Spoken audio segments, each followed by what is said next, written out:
What is going on, my super sandwiches? Rhymestyle here, and today I'm joined by Dragon Ball Nations and Qaaman, and today we're going to be discussing the second chapter of Fukkatsu No F, the Resurrection of Frieza, the upcoming Dragon Ball Z movie that's coming out next month.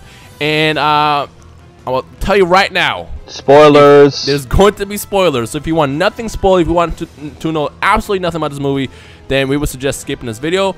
But we are going to kind of keep the spoilers to the minimum. We're just going to kind of talk about what sort of happens in Chapter 2. And by sort of happens, I mean basically the plot. So we're going to assume everybody that's watching this right now is cool with the spoilers. Yeah? Qaaman? Dragon Ball Nation? We good? Yeah? All right, here we go. So the second chapter of Dragon Ball Nation, the second chapter of Fukkatsu No F came out. And it revealed a couple of things that we're going to be discussing. So the first thing it revealed was it looks like Whis is obviously training Goku and Vegeta, but there's a couple questions that were thrown out because, number one, it seems that they were training in preparation for this fight, because when Frieza shows up on Earth, he basically says, "Where's Goku?" And it's like, oh no, he's not done with his training yet. So it's like, I don't know if this is a translation that's supposed to say, oh, he's actually out training, or no, you know, he's not done with his training yet, he'll be back here soon.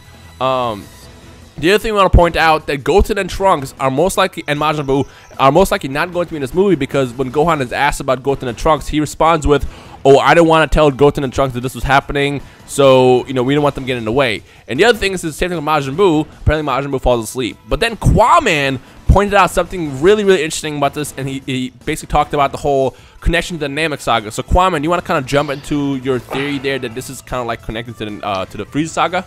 Yes, and I'll just start off by saying, unfortunately, it does really seem like Goten and Trunks are not going to be in it. And I'm not going to lie, it's a little bit of a bummer, because I feel like they could have been serious additions, because obviously Trunks is the person who killed him, so it would have been nice to see how Frieza looks at a person who killed him, and then also Goten, who resembles Goku a lot. But what I think this is trying to do is, I think this is trying to include all of the characters that have been primarily involved with Frieza and fighting against Frieza prior. For example, even though Tien wasn't actually in the Frieza fight, he was involved with the Saiyan fight, which was somewhat connected to Frieza as a whole, because they obviously work for Frieza's empire.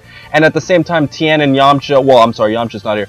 Tien was also there when, you know, Frieza invaded Earth with King Cole, so at least they got a chance to, you know, take a glance at Frieza. So I think that they're trying to only have the characters that were involved, with the exception of obviously Master Roshi, and I think he's just there primarily for comic effect, and I think that's why they didn't put Goten and Trunks. But I just really feel it's such a bummer that it seems like they're not going to be in the movie.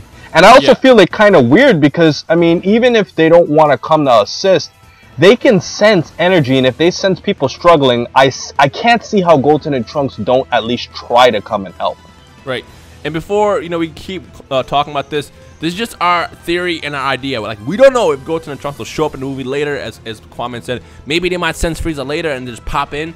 But this is just based on what we read in Chapter 2, so I don't know. But it's really fun. It's really like freaking interesting, because if you read the second chapter, Goku was out, like, gone. He's gone doing something, and that's kind of what happened in the Frieza Saga as well. He was, you know, basically healing, and everybody was kind of left to fight against Frieza during the last couple hours of Namek being around before it blew up, and then, you know, basically the end of the Frieza Saga happened. But same thing's happening here. It's like Frieza shows up, and then basically all like the non-real major characters have to face off against him and kind of stay alive while they're waiting for Goku. Except for the opposite happens this time. I mean, we've seen Frieza beat down Vegeta, and then Goku kind of shows up and he's a hero. But like what we saw from the third trailer, the opposite happens. We see Goku get beat down, and then Vegeta kind of shows up like, all right, you know what, I'm going to take over. So I think this further kind of makes me believe that this is the second chance at the Frieza Saga, but from the Vegeta side. Like, Vegeta's actually going to be the one who's going to get revenge, doing whatever it takes to win, because I still think he's going to go Super Saiyan God. But something else I want to point out is if we look at the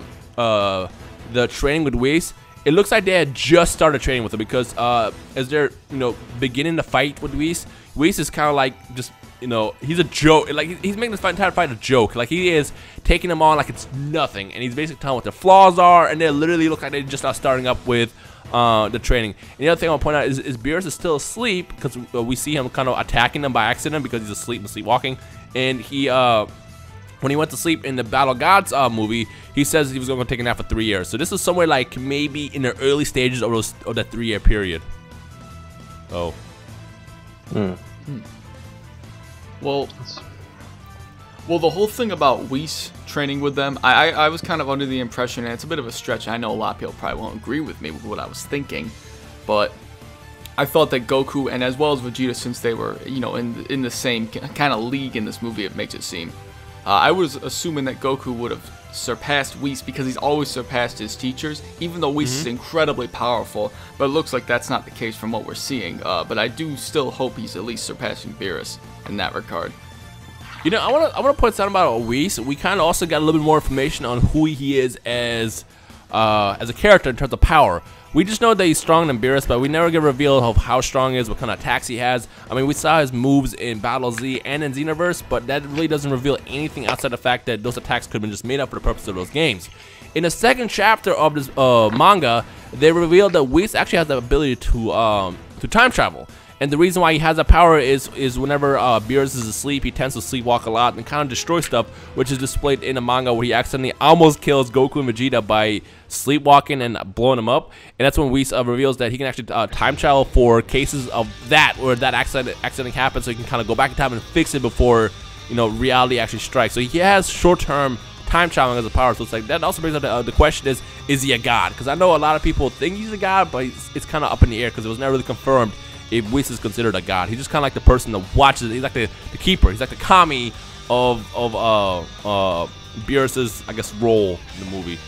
Exactly. Yeah, I was telling Qaaman the other day that I always found Whis as an overseer of the universe in a way. That's what I looked at it. Ooh, that's actually a really good theory. I like that. So, what do you guys like expectations from this movie off of that second chapter? Dragon Ball Kind of a tough question because like that second chapter doesn't really tell us anything. It basically puts on paper what we know happens. Whis trains with Goku and Vegeta. Frieza's army shows up, you know, and then all it really kind of shows to us is it further confirms that this is kind of like a homage to the Frieza saga. It's kind of like part 2 to it because it, you know, only has those characters in it, which is funny because I remember when I first saw that poster that they revealed a couple months ago, it was like, why are Goten and Trunks not on there? Why is Majin Buu not on there? Why is this like, why are all the people on this poster the ones who were in the Frieza saga? Because we even saw Krillin had the armor on. Did he have the armor on? I think he does. He had the armor on in the poster. I don't remember who it did. I just remember I just saw the poster. I was like, wow, this is so much like the Frieza saga that I feel like that's where they're going with this. But what do you guys' thoughts? Like, what are your expectations? Like, do you think anyone's going to die? Like, how is this going to lead into the third chapter, I guess? Well, to be completely honest with you, Dino, honestly, the only thing this extra chapter did absolutely confirm, almost without a doubt, is that Goku and, well, maybe not Vegeta because he seems like he might go through that transformation, but it seems like Beerus and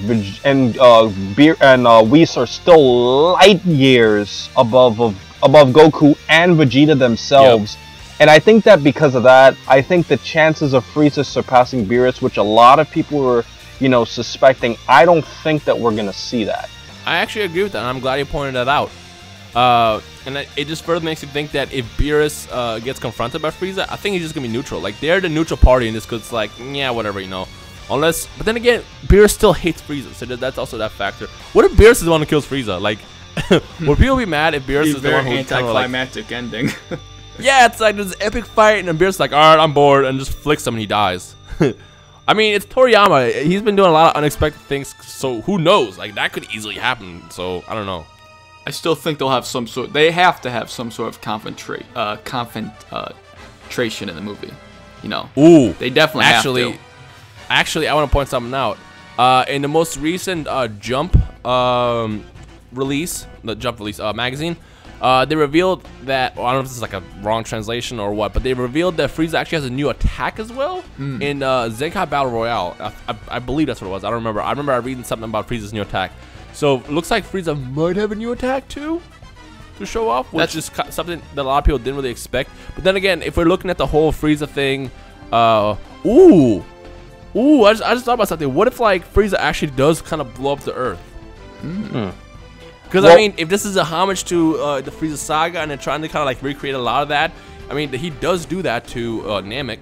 Well, Dino, if you actually remember from the trailer, There was actually like a scene. A lot of people speculated it was just for effect, but there was that last scene where you actually see that planet exploding at the very end of the trailer, which, you know, brings up a lot of points. But honestly, though, like the way I look at this, I have a question for you, Mr. Rhymestyle. Okay. How do you think this new chapter, or as a whole, this film will affect Xenoverse as a whole? Now that that's obviously a brand new game, do you think this can affect it in a lot of ways, or you don't see anything happening? I mean, in terms of what? Like, I mean, in terms of gameplay. I don't know. I mean, I know when I was at Bandai Namco a couple months ago, back in January, I asked them if they would, you know, think about possibly visiting the Fukkatsu No F series or movie as part of DLC or something. They said maybe, but it's not, you know, it wasn't a priority. So who knows? I mean, Frieza is going to be in the upcoming Dragon Ball Z Super Butoden game on the 3DS. He's also going to be in Zenkai Battle Royale when the movie comes out on the 18th of April. So there's always that possibility. And also we get into movie clothes for your custom created characters of Goku in Xenoverse as well. So it's like there is a small possibility that we might get like a Frieza chapter or something. Like a parallel quest, maybe? Not even just a parallel quest, because from how they've been doing this is they always release like a main campaign, which is kind of like the timeline stuff, and then they have the parallel quests as bonus stuff. There's a possibility, but I don't want to, you know, go deeper into that just because I don't know what their plans are, and they just seem to be more focused on putting out the current DLC. So if there is DLC, we probably won't even see it for maybe until the summer. Okay. But I don't know. I mean, I think it's pretty interesting that, you know, this chapter, the second chapter, it didn't really tell us anything, but it just kind of further proves that this is, you know, again, this is kind of trying to recreate the whole Namek saga. There's a good possibility we want to see Majin Buu or Goten and Trunks in it. Like, it just makes me very curious to see what we can expect in the third chapter. I'm actually going to see the movie on the 11th of April in LA when it premieres, so I'm actually excited about that. So, I will definitely have some content and discussions around based on what I see coming out sometime next month. So, yeah, unfortunately, since I'm over here in Antarctica, I'm actually going to have to wait for the whole thing to come out completely, you know, as a whole. So, I can't see it in the movies. But, you know what? I got to be patient. Yeah. Same thing happened with Battle of Gods. Yeah. With that said, at least we get a lot sooner than later. So, do you guys have any final words before we end this video? No, all I basically gotta say is it's a little bit of a bummer that Goten and Trunks might not be in it, but you still made a good point. You know, they still might join at some point because I think they would. I think they want to know that we at least want to see them in the movie. You know what I mean? Yeah, exactly. But that's a slight bummer. I was expecting a lot more based off of that in-depth video we did. But you know what? I think it's still gonna be a great film, and I don't think it's gonna take away from the greatness. Yeah. What I want to know is to those watching this video, what are your thoughts? Like, what are your thoughts on how important Goten and Trunks will be to this movie? Like, because I know a lot of people love those two characters, but like, how important are they? Like, does that make or break the movie for you? So let us know in the comment section below. But Dragon Ball Nation, you got any more? Anything else to say? Yeah, I think that Goten and Trunks will definitely appear in the movie. I mean, it's kind of implied from here they won't have a major role or any sort of role really in the beginning of the film, but later in the film they might jump in. You know, this is really just basing off of what they're saying in the chapter is really just talking about the beginning of the film in a way. But I definitely think it'd be almost impossible for them not to appear in the film whatsoever. But I think they might jump in at some point later on. All right, so we want to hear from you guys now. So to those watching, let us know in the comment section below your thoughts on the second chapter, predictions for chapter 3 maybe, and we'll see what kind of discussions it can spark. Of course, don't forget to hit that like button right in the face. And check out both Dragon Ball Nation and Qaaman in the description below. So, yeah. Qaaman, go ahead and take us out. Oh, my pleasure, Dino. Please remember 3 things to do. Please remember to rate, comment, and subscribe. And I lied because I want you to have a great day, guys.